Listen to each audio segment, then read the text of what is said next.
processes. So as you can see, Atayaba says, I can hear you, but I'm unhappy you can't hear me. Oh my God, yeah, it is, I don't know what the explanation is. Okay, so I'll just try and give a brief of what it was that we intended to do this session around. And then if we can go ahead and discuss in the chat room, we will do that so that we don't fail completely. Senior Deo, if you have access to your chat room, most of the responses from our colleagues might come through the chat room. Genevieve indicated he also has a poor connection, so they may not be able to talk through us. Atayaba also has a challenge of sound, though he hears me, which is good at least. Senior Deo, you didn't enter with your microphone. It explains why you're not able to talk to me. But anyway, so the chart we have on there is a rough idea of where our countries are with the universal periodic review. These countries that have something filled in this first column here are countries that have already gone through the 3 cycles. UPR, the universal periodic review, is in its 3rd cycle. Sudan, South Sudan, Tanzania, Togo, Uganda, and Zimbabwe are going into their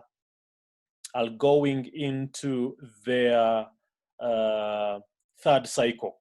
The dates on the extreme right, as you can see, are the dates when our reports should already be in. Now, Ghana, having been already reviewed, you would need to guide us on what you intend to do with the period between the last review and the forthcoming review. Because every activity you will do between the last review and the coming review will be the basis for the fourth cycle. Okay. Now, I had the intention of having us navigate the UPR website. Let me see if I can demonstrate what has to happen.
So good people, what we have is the website that we have to familiarize with if we are going to do any work with the human rights mechanism.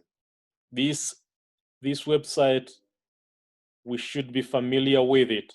And on that website, you go to human rights bodies and you see the UPR. Atayaba, give me a signal if you're hearing me. Give me a thumbs up.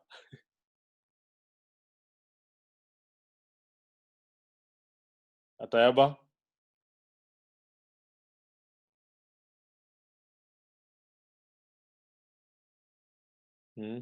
Justus, you hear me?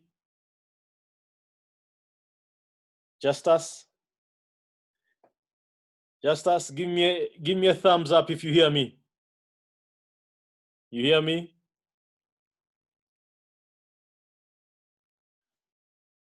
Yes, no. Yes, no. You hear me?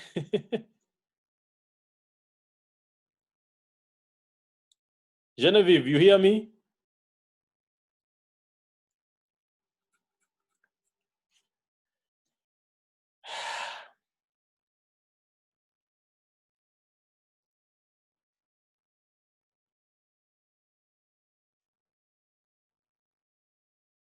Genevieve?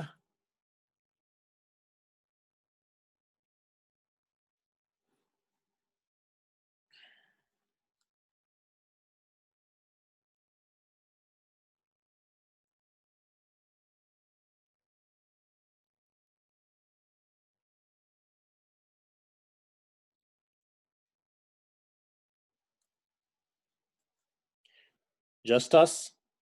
You hear me? Just shake your head if you hear me. He's on another call. Genevieve, do you hear me?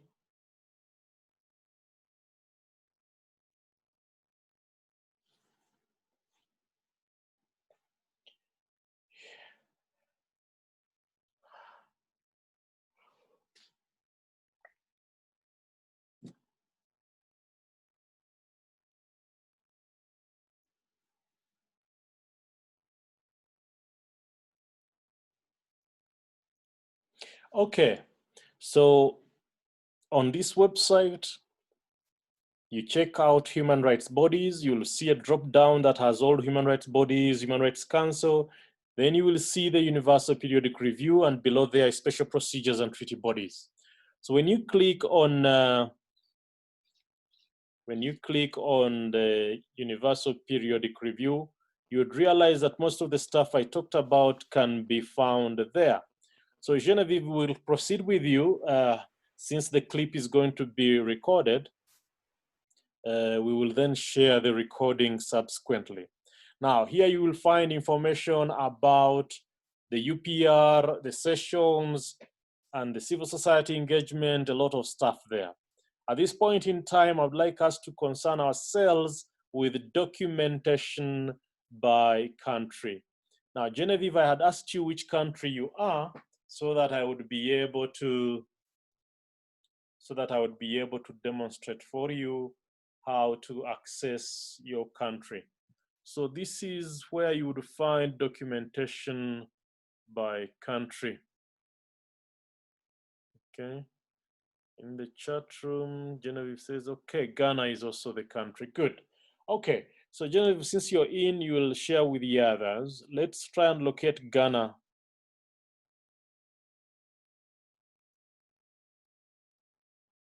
Genevieve, I hope you're seeing my screen.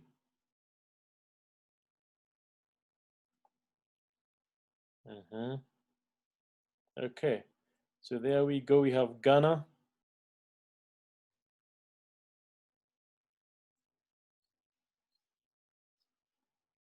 All right. Now, when you go to Ghana, you will see that the topmost session is the third cycle.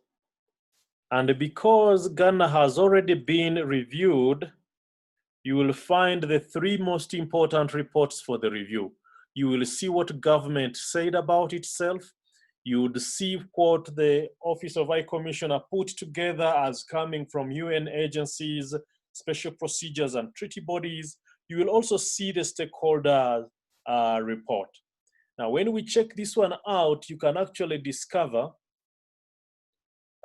what it is that people said in the stakeholder report. Now, this is the compilation of what stakeholders said about Ghana during the third cycle of review. Okay. Now, you keep seeing things like joint submission 3, joint submission 3, you see? Joint submission 1, joint submission 5. You see that? Now, I am going to the end of the document to try and find out who are the stakeholders who participated in the review for Ghana. Okay, the list of the people of civil society organizations, NGOs, faith-based groups that participated in the review for Ghana will be found at the end of this document, which is the third report, the stakeholders. Do you recognize any of those organizations? Just in that first page.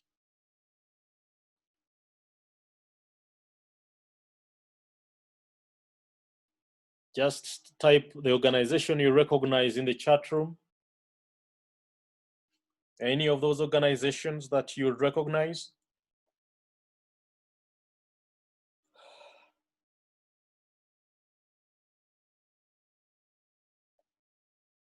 Genevieve, is there any of these organizations that you know?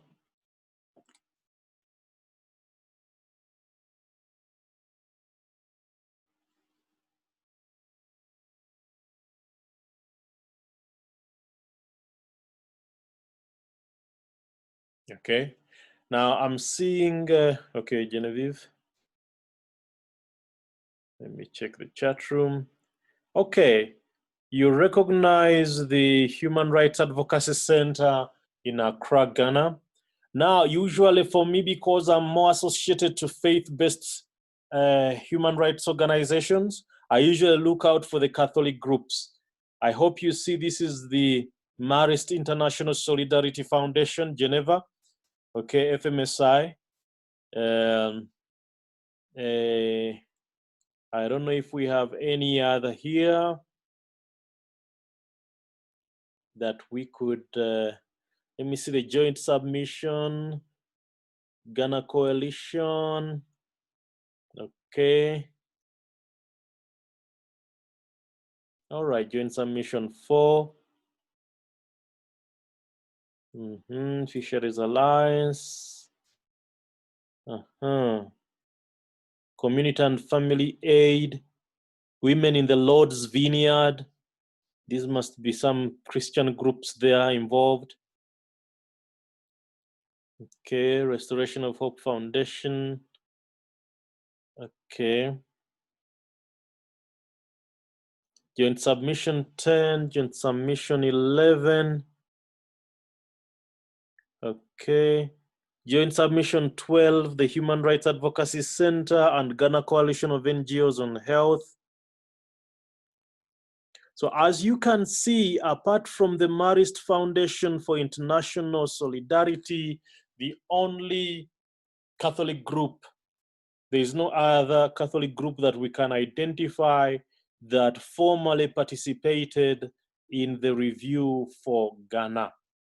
It therefore becomes necessary that we prepare ourselves to participate effectively. Now you see FMSI is mentioned here in paragraph 62. FMSI noted that the appalling condition of people with mental challenges admitted in the prayer camps still remain unabated. It further noted that there were no real monitoring systems in place to ensure that prayer camps were complying with mandatory reporting, or to ensure that they are not mistreating those under their care. FMSI, the Marist Foundation for International Solidarity, recommended that Ghana enact and strengthen the domestic policy that would guide and regulate the practice of prayer camps, and that develop and build more infrastructure to support mental health services. So the Marist Foundation was more interested in that portion with mental health issues. But as you can see, they were also interested in the National Action Plan on elimination of all worst forms of child labor. They usually run schools, so they're interested in children. They recommended reinforcing the national monitoring mechanism to assess the actual situation of children engaging in labor. So FMSI also recommended that Ghana strengthen the monitoring system to ensure that no child is given corporal punishment. Okay, so you realize progressively that it is possible for us to participate. FMSI noted that with concern that in 2016, 21% of all girls in Ghana were married before the age of 18, and stated that research would show that the practice of child marriage is mostly driven by socioeconomic factors. So it is possible, as Pax Romana, to participate in this session and be able to pronounce oneself. Now, as you can see, FMSI recommended Ghana to raise awareness on the negative consequences of child marriage. So they have child marriage there. They have all worst forms of child labor, and they have what we could call mental health. Okay. Now you would be able, I'm using FMSI because they're the group I have worked with before. You can follow up any other group, but the ideal is for us in Ghana to start our own trail of participating in these processes. Now, those are the reports that were used in the review. Let us see the outcome of the review. Now, when you look at the outcome of the review, let's get the English version of the outcome report. Okay. So in this report, you realize what it is that was finally became the document 30 session, okay, 2018. So it is already adopted. So this is an official document of the UN capturing the recommendations that were given to Ghana. Okay. Now I want to do a quick search and say mental health. Let's see. So we see that within the preliminary reports, the government surely spoke about mental health and that it had provided a mental health authority of Ghana. So now let me see in the recommendations, are there any recommendations on mental health? Portugal appreciates the commitment to extend free access to senior high school. It expresses concern about the situation of mental health patients. Okay, you see, so Portugal expressed its concern about mental health. Whether FMSI had contacted them or not, we could find out. Australia also welcomed efforts to maintain religious harmony, but noted with concern the criminalization. Okay. So this one, they're talking of criminalization of same-sex relations. Now, then you see the recommendations. Now, because FMSI, the Marist Foundation spoke about mental health, it would easily see which governments made recommendations on their behalf. You see, establish the Mental Health Fund as described in the Mental Health Act. Okay. You can see ensure the implementation of the Mental Health Act, including through the adoption of legislative instruments and the recruitment of qualified mental health professionals. The recommendations by Timor Leste. Turkey adopt the necessary legislative instruments for the implementation of the Mental Health Act. Okay, so FMSI would figure out those recommendations and follow up on government. For example, they would begin to see that there is implementation of the Mental Health Act. They would look at the Mental Health Act and see if it answers their concerns that they raised about these mental health situations in prayer camps. And if it does, whether those sections are being implemented, and figure out how to collaborate with government to see that that happens.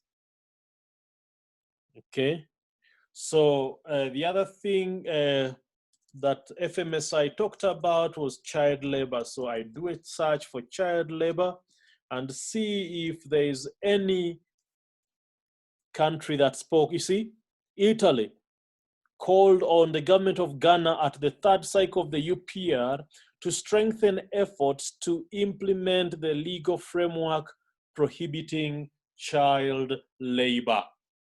To strengthen efforts to implement the legal framework prohibiting child labor. Japan strengthened measures to eradicate child labor. So quite a number of recommendations there were made that are consistent with the observations and recommendations of the Marist Foundation for International Solidarity. As you can see, also Liechtenstein pronounced itself on child labor. Maldives explain relevant mechanisms, procedures, and guidelines to end child sexual exploitation and child labor. Nicaragua continued its efforts to prevent and combat trafficking in persons and child labor. Take the necessary measures to eliminate and penalize all forms of hazardous child labor. Republic of Korea. So the comments and recommendations relating to child labor are really many, which means it could be a real issue in Ghana, or it could be that the CSOs raised it more than other issues, but it is interesting here. Then Belgium also strengthened the fight against all forms of child labor, investigating cases of all worst forms of child labor. Even Ethiopia asked Ghana to continue implementing its project aimed at eliminating child trafficking and child labor. So anyway, as you can see, Genevieve, when you go through that document, you will see which recommendations were made by which country. And because they are accepted recommendations, it means the government undertook to implement those recommendations so that by the time they return for review in the fourth cycle, now that you are reviewed in 2018, chances are Ghana is going to be reviewed again in 19, 20, 21, 22, in 2023. I think that's when we have the full 5 years. Okay. Now let me see if the government of Ghana rejected any. So these are accepted recommendations. Let me see which recommendations did not receive the favor. Okay.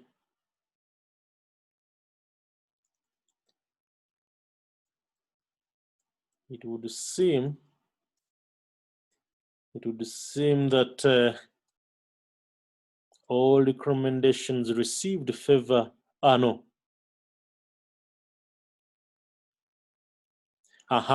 Genevieve, if you hear me, do you see 147? The recommendations formulated during the interactive dialogue listed below have been examined by Ghana and have been noted by Ghana. Now, by noting, that is the diplomatic term for rejection. Okay, so when you see Ghana has rejected the recommendation to adopt legislative and policy measures to protect lesbian, gay, bisexual, transgender, and intersex persons against stigmatization and violence, Chile. Okay, then Colombia, again, you see sexual orientation and gender identity. So Ghana is quite firm on matters of gender identity.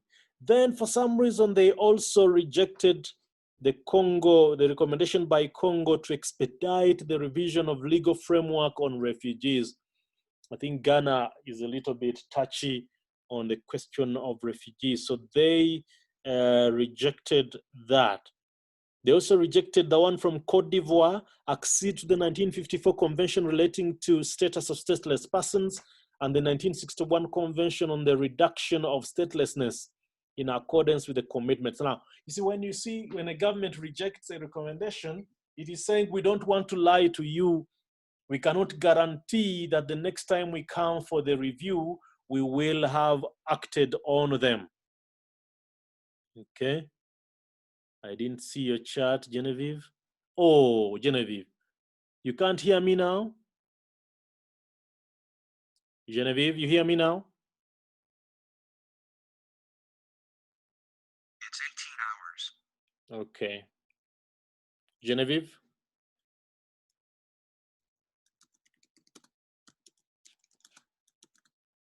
Ah, okay. Glad you hear me now. Where did you lose me? Tell me what you didn't hear. I could go back a little bit. Okay, I saw your message late, so I don't know where you had lost me. What would you like me to repeat?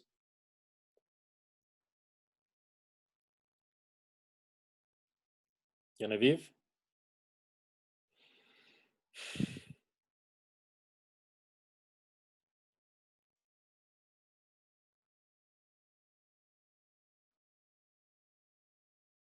Yes.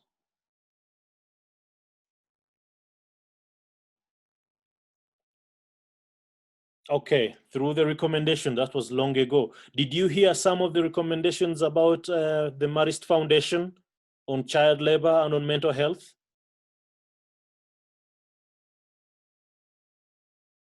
Okay, what I was doing was going through the adopted report, the official document, which is HRC 37/7. Okay, and what I was doing was searching for those few main words that had been used in the report for FMSI, the Marist Foundation for International Solidarity. And we have realized that a number of governments picked up on the recommendations of the Marist Foundation on matters child labor. You'd see Maldives, you'd hear Belgium, you'd hear Japan, okay? Several of these governments picked up on the recommendations from the Marist Foundation, and they pronounced these recommendations to the state, and the state accepted them. So from 146,001 to 146,200, okay, all those are accepted recommendations. Then from 147.1 downwards, these are recommendations that were noted. By noted, we mean rejected, essentially. Now, you find me at the level when we are perusing some of those recommendations that Ghana rejected. Okay, the first two rejected relate to gender issues and intersex persons and lesbian and gay issues. So Ghana seemed to have rejected those. And then we have a unique one that, okay, it's not unique because every government has a right to hold certain position. You see that Ghana rejected the recommendation by Congo to expedite the revision of the legal framework on refugees.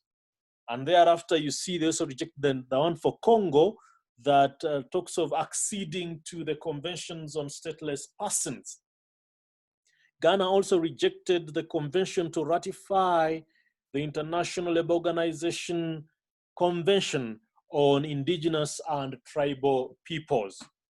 Okay, sometimes governments reject these recommendations, not because they are transgressing, but because it is something that is not unique to them. Now, because maybe Ghana has chieftaincies and whatever, they might realize that maybe this one does not necessarily apply, or they are concerned that if they accepted this question of indigenous peoples and tribal peoples, maybe the chieftaincies will be dissolved. So there are usually several concerns, and governments usually have a duty to explain when they reject a recommendation.